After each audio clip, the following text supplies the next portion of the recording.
In today's video, we're going to be looking at the new Resident Evil Code Veronica Remake rumor that just released like a few days ago. So we're essentially going to be dissecting this rumor. We're going to be breaking it down, looking at it, and seeing if it's actually true. So this is the Resident Evil Code Veronica Remake info that was posted in the Reddit r/Gaming Leaks and Rumors 3 days ago. So it says right here, warning, my English skills can be somewhat bad. I am Jap.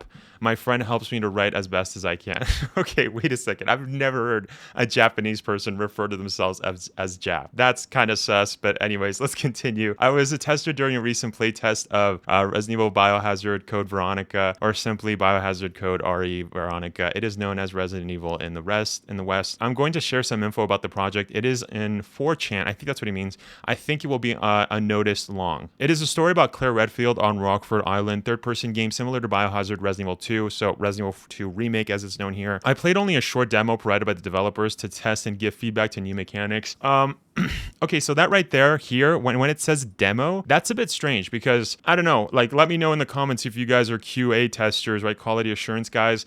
I'm pretty sure there's never a demo that's provided to you guys. I'm pretty sure that the way I've heard it works is that they basically give you like levels that you basically go through. They're very random, and it's basically just for you to give feedback on the new mechanics of the game. But the fact that this guy got a demo, that's very sus. But again, I've never done a quality assurance. I almost did actually one time, but as mentioned, yeah, my knowledge is a little limited there. But to my understanding, that's not how it occasionally works. Maybe that's a translation error. But anyways, let's continue. It says game starts with prologue where Claire remembers Raccoon City. We see an explosion. Claire's looking for her brother, and we start with slow-paced tutorial section inside Umbrella. Okay, so Umbrella Core building. Okay, so this right here is very interesting because this is something that I actually suggested in my theory video, my Luis theory video. If you guys have not watched that, highly recommend, because we do talk about Resident Evil Code Veronica in that one. That's something that I suggested in that theory video, that it would be really awesome if we got a tutorial section in the, I'm pretty sure it's in Paris Umbrella facility. So it's,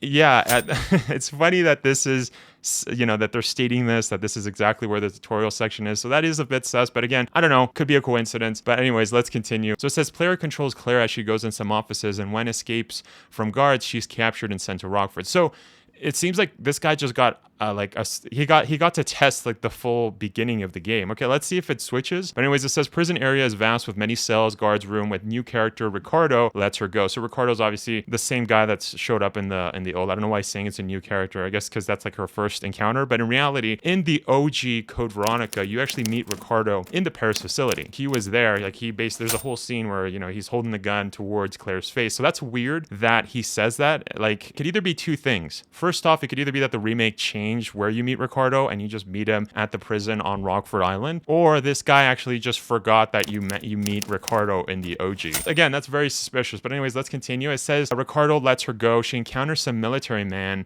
in black suit. Okay, so this right here is interesting because what I think he's alluding to here is the fact that in Resident Evil Code Veronica, the weirdest thing about that game is that we obviously know that Wesker's there, but Wesker isn't the only one on the island. We know that he even mentions in several cutscenes that he's with other people. Like you see him like talking with other people that are on the island, and of course those people are his not employees, I guess his like henchmen or whatever, because of his he made a new team called the HCF. Stay there. I'm coming.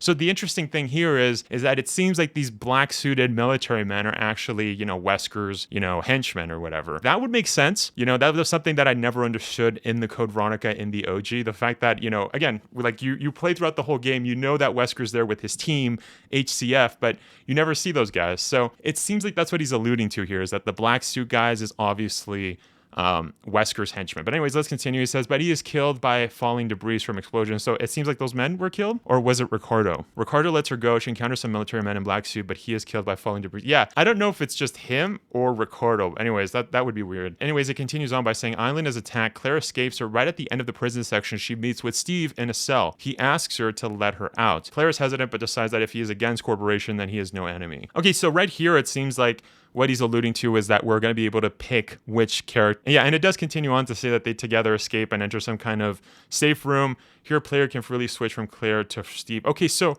this is interesting because right before, it seems like what he's alluding to is that you can obviously pick, whether you play as Claire or Steve. But the fact that he says you can freely switch from Claire to Steve. Does that mean that you could keep switching almost like what Alan Wake 2 did? Is that what he's implying? Or are you just saying that in that specific spot is where you can pick either to go with Steve's kind of scenario or Claire's scenario? So that's a bit weird. I don't like how he obviously didn't specify that. But again, this is a very sus rumor. And so the fact that he says my English is not so good, I am a Jap, like again, that's very sus, because again, I've never heard Japanese people call themselves Jap. If anything, to my knowledge, isn't calling somebody Jap like a derogatory term? I'm pretty sure, actually. You know what? Now that I remember, I think I talked about this with my friend.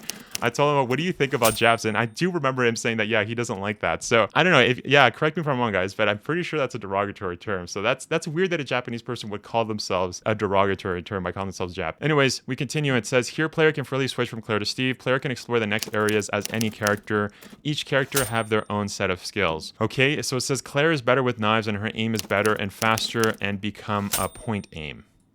I don't know what that means. But okay. It says here, Steve can fire with 2 guns at the same time, running faster but cannot mix herbs, can throw a knife from distance at enemies. So if anything, it seems like the guy that wrote this is obviously trying to mix in some Resident Evil 0 kind of aspects. Obviously, but yeah, Billy couldn't do that, obviously. So it seems like they're going with classic RE, but that would be weird. We haven't seen the new Resident Evils do that. Obviously, Claire and Leon both have the same abilities in Resident Evil 2, so that would be weird if we went back into the OG kind of style where it's like Resident Evil 1 where Jill, has more inventory space and Chris, can is just harder, right? I mean, if you play as Jill, it's easier. She has more inventory space, and just with Chris, he gets nothing.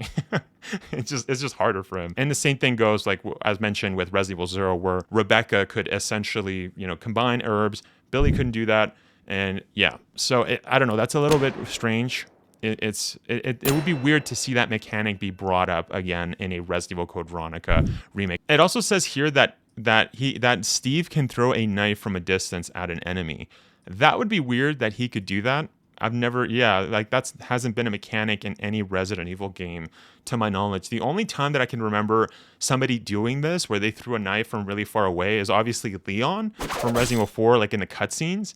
Not like as like a free action kind of thing that you can do in the gameplay, but just in the cutscenes, and as well as Resident Evil Darkside Chronicles in the Resident Evil 2 part of the game. When you first play that section, like the RE2 section Darkside, there's a section where Claire just chucks the knife at a zombie. So it's weird that he's mentioning this. Yeah, that seems a little sus also. And it says Steve can use stealth and know some passwords in the complex. That's also strange. I mean, obviously Resident Evil has been trying to incorporate stealth a lot of games, so that one I could buy. That one makes it would make sense. Obviously, the first game that included stealth was Resident Evil Revelations 2. The second was Resident Evil 4 Remake, where you could just crouch down, and we know that. But Resident Evil stealth has never been the best. So I hope I hope that they don't add that in a remake. And then it says demo ends when they get to the palace. Okay, so right here, that's all I want to share. That's what this guy says. So here's the thing, right? The fact that he played from the beginning, right? He played from the beginning of the game all the way until the palace is incredibly sus. As mentioned, QA testers, it's very like, I've never heard of this. And again, if you're a QA tester, please let me know if that's normal, where you get to play from the beginning all the way to like the first chapter of the game, like all cohesive, everything is just running smoothly, because that right there seems incredibly sus. Like that, like to my knowledge, that's not how it works. You play like random levels, and yeah, you'll see some cutscenes in some of those, but it's never like you get to play a whole section, from start to finish, like a whole chapter. That's really strange. And another thing that could also add to this rumor that it could be true is that just a couple of months ago, there was that whole talk of, what's that company called? I think it was called M2. I'm forgetting right now. The other company that basically worked on Resident Evil 3 Remake while the main team was working on Resident Evil 2 Remake. So it could be that, I'm pretty sure their name is M2. Correct me if I'm wrong, guys. I might be wrong there.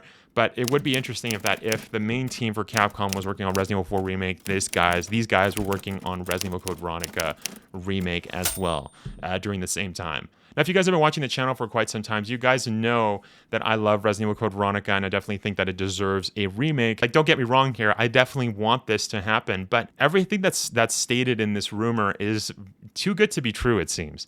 You know what I mean? Like, it's very suspicious. There's a lot of times, as we've gone over, there's certain sections there where I find it very suspicious, but to me, I don't think this is true. I think this is definitely fake. This seems like it was written by a fan, and also I think that I don't think he's Japanese either. I think that was completely fake. I think he just did that so that he could get away with being very vague. Like, for example, that part that we read where it says the prison area is vast with many cells, guards room with new character Ricardo lets her go. She encounters some military man in black, but he is killed by falling debris. Like, who is killed by falling debris? You know what I mean? Like, who is that he's talking about? Is it Ricardo or is it the military man in black suits? Yeah, the only thing again that I like about this is the fact that it mentioned the same thing that I mentioned in my theory about the tutorial section being in that being in the beginning of the game in the Paris facility, and then also the fact that they mentioned the military men, so the black suited guys that would be very much like the HCF for Wesker. Make sure to click this video if you guys want to see my theory on how Luis could return. Anyways, thank you so much for watching.